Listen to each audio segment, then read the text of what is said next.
Shalom Uvracha Beshem Hashem Naaseh Venatzliach. Pour ce troisième jour de la journée, nous sommes le jeudi 25 du mois de novembre et le Kaf Aleph du mois de Kislev Sheniskeli Yeshuot Venechamot Be'ezrat Hashem Itbarach. Shiur acheté pour le 25 du mois. Par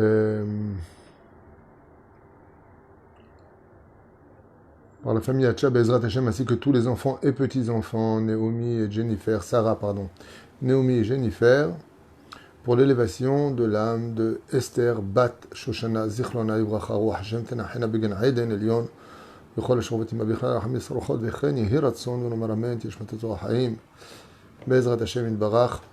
On pensera en même temps à l'élévation de l'âme de René Victoire Bat Esther Echaim Castoriano Be'ezrat Hashem Ruach Hashem Tenachena Began Eden Elion, avec tous les métiers d'Israël, Georges Eloumet Simcha Alice, tous les malades d'Israël. On commence tout de suite ce shiur parce que bientôt Mincha, bientôt Arvit, puis une Choupa Be'ezrat Hashem, Kenirbu Be'Israël, que ce shiur accompagne aussi et donne beaucoup de mazal à toutes les personnes qui cherchent leur conjoint, que Dat Moshe Be'Israël, Be'ezrat Hashem, It Barach. Un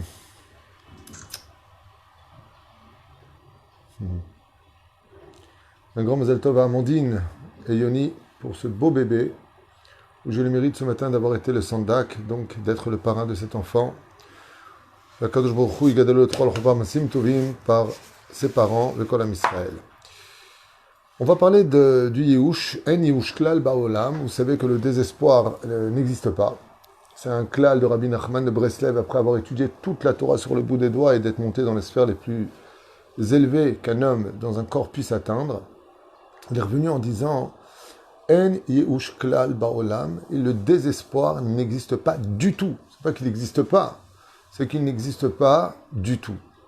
C'est-à-dire que il n'y a pas de situation sans issue selon la Chassidoute.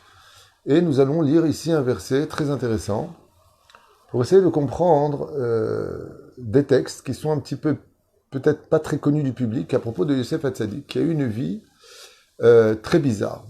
Une vie très très difficile, et je veux dire pourquoi. Yosef Hatzadik n'est pas comme le commun des mortels. Il a vécu dans des draps de soie, chez un père extrêmement riche, Yaakov Avinu, proche de lui. Il a eu l'amour de son père, mais de l'autre côté, il a été froissé par la mort de sa mère, alors qu'il était déjà à un certain âge quand elle est morte. Donc il est déjà orphelin très tôt. Quand on a grandi avec autant d'élégance, autant de richesse, autant de services, autant de serviteurs et de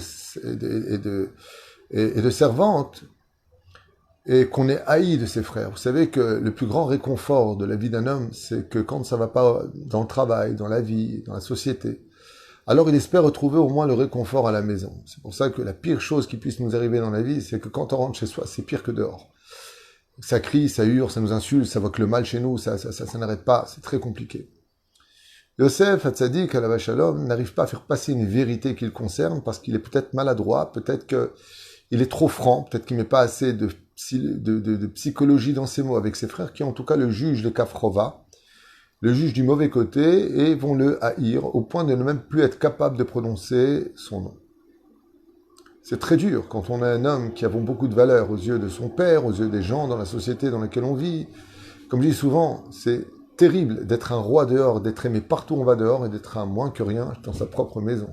C'est une différence qui est tellement violente que c'est comme jeter une personne d'une falaise quelque part. On dit mais c'est pas possible.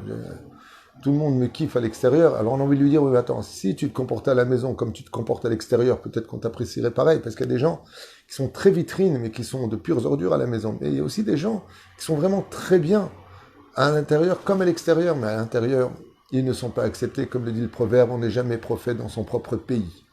Mais la reine, Yosef Hatzadik, lui, vit des ambiguïtés qui méritent toute notre réflexion. C'est pour ça que la paracha de Yosef, qui est la paracha de Vayeshev et Miketz, tombe toujours avec la fête de Hanouka, qui est la fête de l'espoir, qui est la fête qui réavive les lumières dans l'obscurité de la vie, là où on est complètement aveuglé, perdu, où on ne voit pas le bout du tunnel. Comme on dit, on voit de la lumière au bout du tunnel. Si on voit la bougie et qu'on arrive en haut, ça ressemble à un tunnel avec une lumière. Eh bien, Yosef Hatzadik, il faut comprendre sa situation, comme je le disais, et lui, eh bien, il va vivre dans la richesse, l'opulence, le respect, les serviteurs, servantes, tout est autour de lui, et puis voilà qu'il cherche le shalom, et puis ça se finit avec Il est jeté dans un puits, il va hurler, pleurer, des larmes. Si on dit qu'il n'y avait peut-être pas d'eau dans le puits, il faut savoir que le puits s'est très vite rempli, selon le Midrash, d'eau des larmes de Yosef Hatzadik qui hurlait vers ses frères et qui demandait pitié. Personne ne l'a entendu. Et il va être vendu. Passer de caravane en caravane pour arriver à être serviteur dans la maison de Poutifera, où pendant 365 jours, une femme d'une rare beauté, pour l'Égypte en tout cas, va passer son temps par toutes sortes de stratégies, de sorcellerie, de parfums enivrants, de robes transparentes, tout faire pour attirer les yeux de Yosef sur elle et d'obtenir de lui ce qu'elle voulait tellement, un enfant. Car elle avait vu dans l'astrologie qu'elle devait avoir un enfant. Effectivement, elle va avoir cet enfant de la tribu de Yehuda, de la famille de Yehuda, mais c'était Osnat qui était adopté, car en réalité, Poutifera était stérile. Et puis voilà qu'il est faussement accusé. Vous savez, on entend beaucoup d'informations. Il a violé, il a fait ceci, il a fait cela. D'accuser quelqu'un sans preuve, c'est la pire chose qui puisse avoir lieu. Et de lui faire un mauvais nom, de le condamner, après de dire non, il est innocent, Bassof. Mais c'est fini. Quand on t'accuse dans la Torah, il faut 2 témoins. S'il n'y a pas de témoins, tu ne peux pas accuser. Tu dis, mais dans ce cas-là, alors quoi? Il n'y a pas de témoins, alors le mec, il est libre. Il passe dans la justice de Dieu. Dans la Torah, on ne fait pas ce qu'on entend aux informations. Personne n'est accusé. Dans ce cas-là, c'est très facile de salir le nom d'une personne. Allez hop, viens, on le ruine celui-là. Tiens, bonjour, il m'a fait ça. Bonjour, il m'a fait ceci. Bonjour, il m'a fait cela. Papa, s'il a fauté, qu'il paye. Je ne dis pas le contraire. Mais dans la Torah, on n'a pas le droit de mettre la punition avant d'avoir prouvé qu'il méritait cette punition. Tu ne peux pas ruiner une personne et après de dire, je vais chercher s'il n'y a pas des preuves au fait de lui avoir pourri toute sa vie. Dans la Torah, c'est en kaparak d'avoir casé. Il n'y a pas de tchouva à cela. C'est extrêmement rare, extrêmement difficile de trouver des cas pareils dans la Torah. Ça s'appelle, dans le judaïsme, faire un mauvais nom à une personne. Comme par exemple un homme qui aurait voulu une femme, cette femme ne veut pas de lui, elle ne veut pas se marier avec lui. Qu'est-ce qu'il fait? Il fait courir le bruit que c'est une prostituée. Aucune teshuva ne pourra le sauver. Parce que le nom il est parti dans des endroits où il ne connaît pas. Et pour réparer cela, le Ben Ishraï, il dit, ce serait comme prendre des plumes d'une oie ou d'un poulet, le duvet comme ça, et de le jeter dans un vent très puissant. Et on te dit, si tu ramènes toutes les plumes ici, je te pardonne. C'est impossible, parce qu'on ne sait pas où les 4 vents emmenaient ce duvet. Ainsi, la parole, surtout dans les réseaux sociaux, quand ça part partout. Ce sera très très difficile de pouvoir le récupérer. Mais la reine, il est impératif de faire très attention, de ne pas faire subir aux gens ce que Yosef Hatzadik a subi. Cette femme, voyant qu'elle n'arrive pas à ses fins, l'accuse de viol. Je parle de Torah, je ne parle pas de ce qui se passe aux informations autour de nous aujourd'hui, on entend plein de choses. Je parle de l'idée. Moi, je connais quelqu'un de très proche qui a été accusé par une folle furieuse de l'avoir approché. Une fois qu'on lui a sali son nom, une fois qu'on lui a pourri sa vie, il a fait un beddin, il est sorti zakai, il est sorti innocent. Midbarer que cette femme-là avait des problèmes psychologiques, qu'elle l'avait vraiment voulu, qu'elle s'était imaginé que toutes sortes de choses, Bassof. Eh bien, justice a été faite, mais son nom a été pourri. Pourquoi? Parce qu'à Kol Aya Sheker. Et comme les gens raffolent, mon Dieu, comme les gens raffolent de ce genre de choses. T'as vu, il est comme ça, c'est un voleur, c'est un arnaqueur, c'est un... Hop, sans vérifier, ouais, tout de suite on met des étiquettes. Assour, non, la Torah, fait très attention. Un homme peut perdre son monde futur et toutes ses mitzvot à cause de ce genre d'idiotie. Faites très attention de ne jamais, jamais, jamais accuser une personne si vous n'avez pas des preuves formelles. De venir arrêter une personne, par exemple, avec les menottes. Pourquoi? Il y a suspicion que tu as fait quelque chose de mal. Mais d'accord, mais tu me fais sortir devant tout le monde. Ce dégât que tu me fais, ça, qui va me le rembourser? Vis-à-vis des gens maintenant dans le quartier, qu'est-ce qu'ils vont dire? Regarde, cet homme qui sort avec des menottes. Fallait se méfier de lui depuis le début. On arrive au commissariat, et qu'est-ce qu'on dit? On dit, ben excusez-nous, c'est juste une erreur. Mais l'erreur, l'erreur, elle a été faite de votre côté. Comment je vais expliquer, moi, à tout le quartier que vous avez fait une erreur? Mais ouais, c'est bon, toi, on ne fera plus jamais confiance. On a ruiné une personne. Il faut vraiment être un petit cerveau, plus bas qu'un animal et plus dégoûtant que des toilettes pour agir ainsi. Tant que tu n'as pas de preuves, tu n'as rien à salir, tu n'as rien à dire. Et la Torah nous a mis en garde. Yosef Hatzadik Miskin va payer ça. 12 ans de prison, alors qu'il ne l'a ni touché, ni provoqué. D'avoir le Yehuman qui est sous part. La Torah, ce n'est pas un livre d'histoire et elle nous met en garde contre ces rumeurs qu'on accepte si facilement et qui nous rendent coupables d'un assassinat d'une personne en danger non assistée. On n'a pas le droit d'accepter tant qu'il n'y a pas de preuves, tant qu'il n'y a pas eu de procès, tant qu'il n'y a pas eu d'évidence à son accusation. Sinon, on est coupable. Omrim Rabotenu alam shalom. Yosef Hatzadik, maintenant que Miskin, il va être jeté en prison, il va passer de l'homme qui était dans des draps de soie, avec une tunique de passim, à une personne jetée dans les oubliettes de l'histoire, où plus personne ne s'inquiète pour lui. Okay? Et il va vivre un enfer dans les prisons égyptiennes. Alors je vous explique c'était quoi les prisons égyptiennes, ou plutôt je laisse faire maintenant les commentaires de nos chachamim. Écoutez bien et partagez vraiment ce shiur ou d'avar nifla qui nous concerne tous. וישאל את צריסי פרעה אשר איתו במשמר בית אדוניו לאמור מדוע פניכם רעים היום. Et donc Yosef Hatzadik pose la question au maître Échanson et au maître Panetier et lui dit, alors qu'il était avec lui dans la prison, Madoua penechem raim ayom, pourquoi est-ce que vous avez des têtes tristes? Pourquoi vous avez des mauvaises têtes? Déjà rien que d'être en prison, même si on n'a rien, on ne peut pas être très joyeux parce que je ne sais pas si vous pouvez imaginer, simplement imaginer, enfermez-vous dans votre chambre et imaginez que vous soyez enfermé là-bas pendant 12 ans. On l'a vécu avec le bidoud, vous savez, quand on est enfermé à cause du coronavirus. On devient fou après quelques jours, et pourtant on a la télévision, c'est notre chambre, on a les toilettes, on est bien, ça va, c'est notre maison. On devient fou. Imaginez qu'on enferme une personne dans un 2,20 m de large, sur 3 mètres de long, avec un toilette dans le coin qui dégage une odeur impossible à respirer, dans des lits avec des matelas qui sont à peine épais, entre 4 murs, et une toute petite lucarne, avec des barreaux en guise de fenêtre. Tout ce qu'il faut pour te rendre fou et complètement déprimé. C'est là-bas qu'a été jeté Yosef Hatzadik. Regardez ce que nous dit le texte. Katav Rabbi Yaakov Schachter Shlita, Migdolé Chasdei Breslev, un des raves connus dans ce monde de la Chassidut de Breslev, a dit Parashat HaShavua mesupar al Yosef Hatzadik.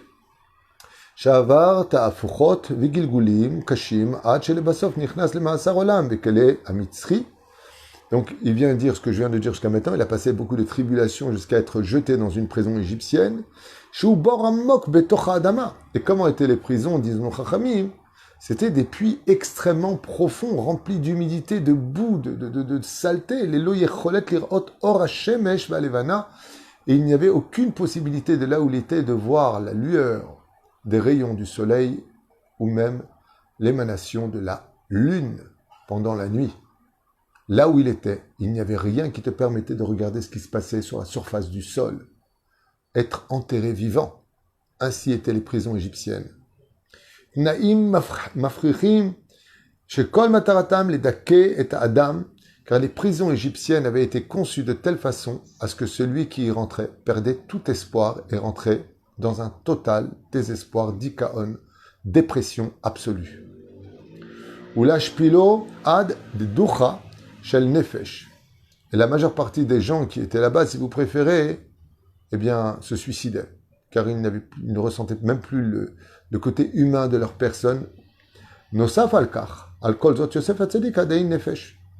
Et la seule personne qui avait gardé son nefesh et qui était la lumière, je dirais le soleil de cette prison égyptienne aux yeux de tous les prisonniers, c'était Yosef, qui était tellement heureux, tellement souriant, qu'on aurait dit qu'il était dans un palace, alors qu'il se promenait dans une prison, oublié de l'humanité, sous terre. נאלץ לשהות במשך שנים במחיצתם של רשעים ופושעים. Et Yosef Hatzadik non seulement était dans une prison des plus inconfortables de l'histoire, mais les gens qui l'entouraient étaient des mécréants, des posh'im, des brigands et des réchaïm, des gens mauvais. וברור הדבר שכל זה גרם לו סבל וייסורים קשים ומרים גשמיים ורוחניים, et personne ne peut ignorer que les épreuves de Yosef ont dépassé tout entendement humain. Déjà qu'il est resté 1 an, une femme irrésistible, qui mettait tous les jours du parfum 3 fois, elle changeait d'habit par jour, et qui le provoquait pour qu'il vienne avec elle. Mais Yosef Hatzadik se retrouve entouré d'aucun tzaddik, et il reste tzaddik parmi des gens infréquentables, dans l'obscurité la plus totale de l'Égypte. Vomerpo, que Yosef Hatzadik, on ne peut pas ignorer combien il a dû souffrir, aussi bien dans le domaine spirituel que le domaine matériel, car ça sentait pas spécialement bon, et pas tout endroit était possible pour lui de réviser sa Torah.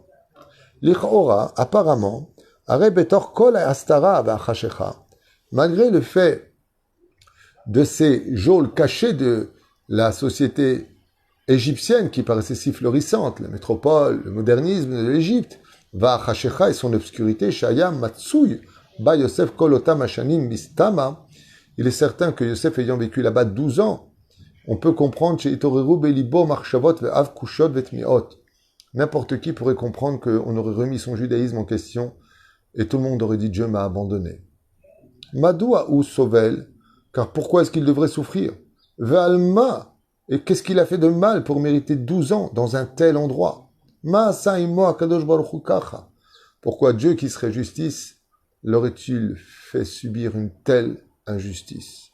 Omitoch Marchavot Elu. Et donc en analysant ces pensées-là, Aya Alou Lipol Bekalut El Zroot Ayeush Wa Hidelon. Et ce qu'il dit ici, c'est que Yosef Hatzadik, pas une seule fois, a remis Dieu en question, sa punition en question, ou son épreuve en question, ou le pourquoi des choses, ou même cherché une seule réponse à ce qu'il a vécu. Pourquoi? Yosef Hatzadik Amar, car Yosef Hatzadik a dit qu'il avait mieux à faire que de chercher des réponses à ses malheurs, si ce n'était que d'être la lumière de l'obscurité dans laquelle Dieu l'avait plongé. Les bougies Tranouka. Je répète cette phrase de Yosef Hatzadik, car Yosef Hatzadik avait mieux à faire, à chercher à être la lumière de l'obscurité dans laquelle il avait été plongé, que de chercher des réponses au pourquoi il en est là. L'Omanianoto. Il sait qu'il doit faire teshuva s'il a fauté, mais il sait une chose certaine, c'est que Dieu ne peut jamais donner des preuves si on ne peut pas les supporter, et deuxièmement, si on les a, ces épreuves, c'est qu'on les mérite. Et c'est pas parce qu'on n'est pas capable de se souvenir ou de comprendre pourquoi qu'il n'y a pas de raison chez Dieu. C'était la philosophie de Yosef Hatzadik, un vrai chassid. Et l'amrot kolzot, itchazek Yosef bechol libo, be'emunat mea b'Hashem itbarach. Et la émouna de Yosef ne cessait de grandir dans cette obscurité, car la émouna ne peut servir que quand on n'a plus de réponse. Avec une tmimout, c'est-à-dire une simplicité où il n'avait pas de questions. Chez Kol Mashéu Ose, Akol Letova. Car la seule chose que savait Yosef Hatzadik, c'est que Akol Letova, c'est que de là ne ressortirait que du bien. Il en était persuadé au point de ne pas avoir de questions. Et Tera Mizo, et à part cela, au-dessus de cela, comme elle a écrit Rabbi Tzadok HaKohen Milublin, Zecher Tzadik Vekadosh Libracha, Shebalayla Acharon Kodem Tzeto Mibet HaSoar, que la veille, après 12 ans passés en prison, la veille où l'on le sortira de prison pour devenir vice-roi d'Égypte, Nisou à Satan Vechayalav le Achnis Yehush, comme ça dit donc le José de Lublin, Rabbi Tzadok HaKohen Milublin, il dit, il faut savoir que la veille de la libération de Yosef, le Yetzer Hara et toutes les armées qu'il a à son service dans le monde supérieur sont descendus pour pénétrer le cœur de Yosef et de le rentrer dans un dikaon total, dans un total désespoir. Juste pour provoquer une chose, qu'il se plaigne ou remette Dieu en question dans son cœur. L'ambrot kolzot, mais malgré tous les efforts fournis par les forces du mal, Hayam Maletikva ve'emuna. Yosef Hatzadik est resté rempli d'espoir et d'Emouna, de foi. Et Chol Otam Hayamim, et tous ces jours passés en prison, soit 12 ans d'affilée, Lo ifsik levakesh ve'litranen le bor'o she'isaya be'ado le'isher be, oh c'est magnifique, be tumato o betzitkato. Et là, il y a un chidouche extraordinaire qui nous concerne tous. Regardez ce qu'il dit. Pendant ces 12 années de passer en prison, Yosef n'a pas demandé une seule fois à Dieu de le sortir de la prison. Il a demandé à Dieu, supplié Dieu de toute son âme, de tout son cœur et de tous ses moyens, de lui garder cette émouna et de ne jamais oser réfléchir après les midotes de Dieu. Vous vous rendez compte qu'un homme qui passe 12 ans en prison, faussement accusé, tu deviens fou, dans un endroit hostile, pas du tout adapté pour les corps humains. Le seul souci de Yosef Hatzadik dans sa prière, c'était de dire à Dieu, Hachem, garde juste ma émouna, que je ne remette pas en question ton jugement à Kol Tov Li. Peu importe le nombre d'années où je resterai ici, ça c'est pas ce qui m'intéresse. Si tu veux que je te sers dans la prison, je te sers dans la prison. Dans un palais, chez moi, ailleurs. C'est pas ce que toi tu veux, c'est ce que je veux, dit Yosef Hatzadik. Mais j'ai une prière à te demander. Maïmouna, je l'ai. Fais en sorte qu'elle reste. Donne-moi la force de ne pas te juger et donne-moi la force de ne pas tomber. Waouh! Je sais pas si vous comprenez, c'est le Oman. C'est comme un qu'il est pauvre, il n'a pas de quoi manger. Et lui, je t'en supplie, Hachem, donne-moi la force de tenir encore un jour vivant, que demain encore je puisse crever de faim. C'est un peu ça l'histoire. Waouh! Sha'arei benusach haslichot anu omrim, de'ani le Yosef bevet asere anenan. Et donc, le rosé de Lublin nous dit, quand nous faisons les slichot, qui viennent demander pardon pour les fautes qu'on a fait parce qu'on est rentré dans le désespoir, parce qu'on cherchait un bonheur d'illusion.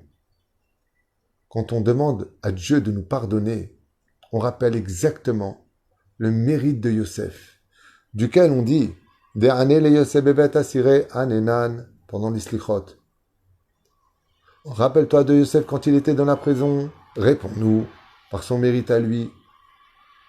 Yosef, en demandant sa émouna et sa tmimout à Dieu de rester tel quel, de ne pas se plaindre, de ne pas tomber dans le désespoir, Dieu lui a dit, ton salaire est tellement grand, Yosef, tellement grand, que, écoutez bien, tu vas prendre maintenant le trône du monde, tu vas nourrir la terre entière, tout le monde se prosternera devant toi, y compris ton père, y compris tes frères, tu deviendras le père de tes propres frères, comme ça dit le Téhilim. 80 ans de bonheur. Tu épouseras Osnat, dont la beauté était sans pareille. Elle te donnera 2 fils qui marqueront l'histoire, par lesquels les enfants d'Israël seront bénis tous les vendredis soirs. Et Samechacha Elohim que Ephraim et Chimnaché, fils de Yosef. Pourquoi? Parce qu'il n'a pas remis une seule fois en question le jugement d'Hachem, et que son seul souci, c'était d'avoir perdu le sourire dans les épreuves. Il n'a pas dit à Dieu, stop pour les épreuves. Il lui a dit simplement, continue tes épreuves, mais fais en sorte que je garde toujours mon sourire. C'est ma seule demande. Et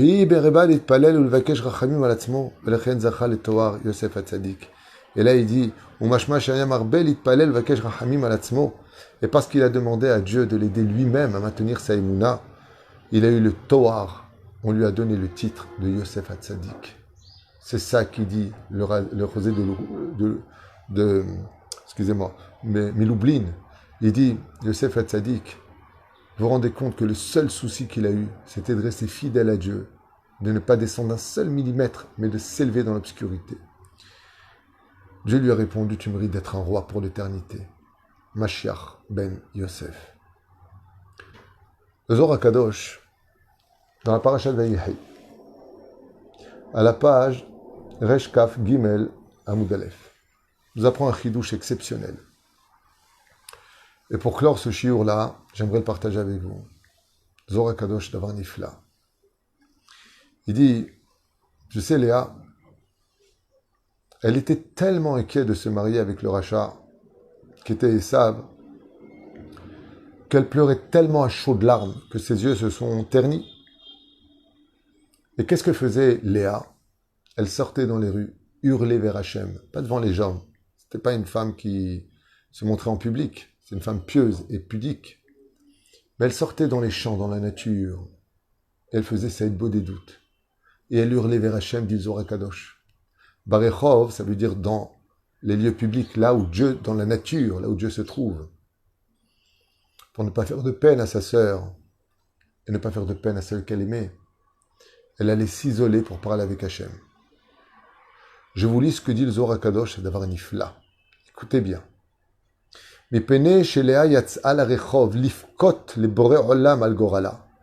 Étant donné que Léa sortait, pleurait de toute son âme, qu'elle ne devienne jamais l'épouse d'un tel rachat, mais qu'elle ait le mérite, elle aussi, d'épouser un tzaddik, elle prendra par ses larmes qui ont été versées et ternies ses yeux, sa place à côté de Yaakov Avinu dans Marat HaMarpela.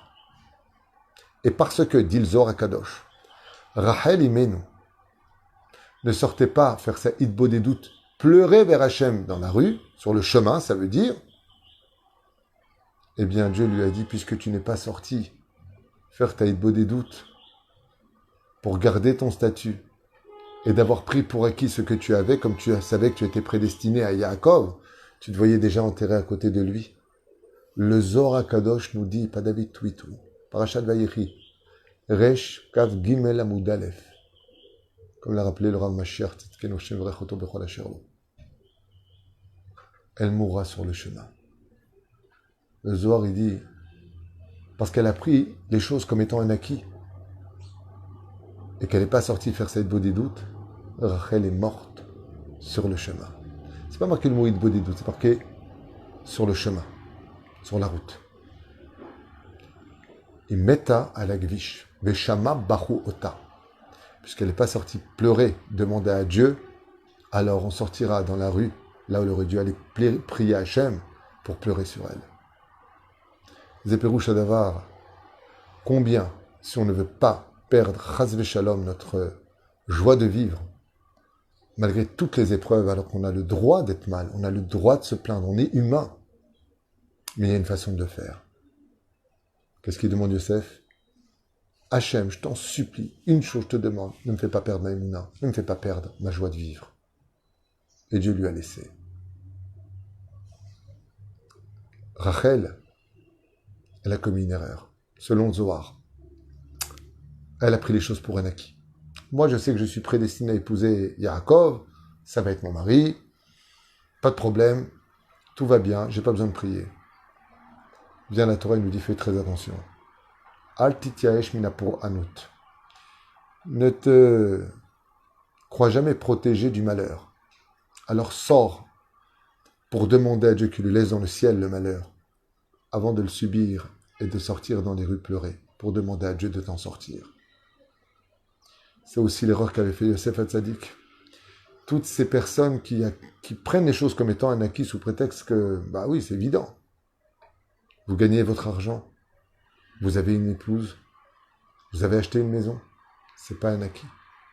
Priez tous les jours le ciel, qui vous laisse votre parnassa, qui vous garde votre femme, qui protège vos enfants, avant que le désespoir attaque le cœur de l'homme et qu'il se dise « Waouh, maintenant comment je vais faire pour garder mon sourire ?»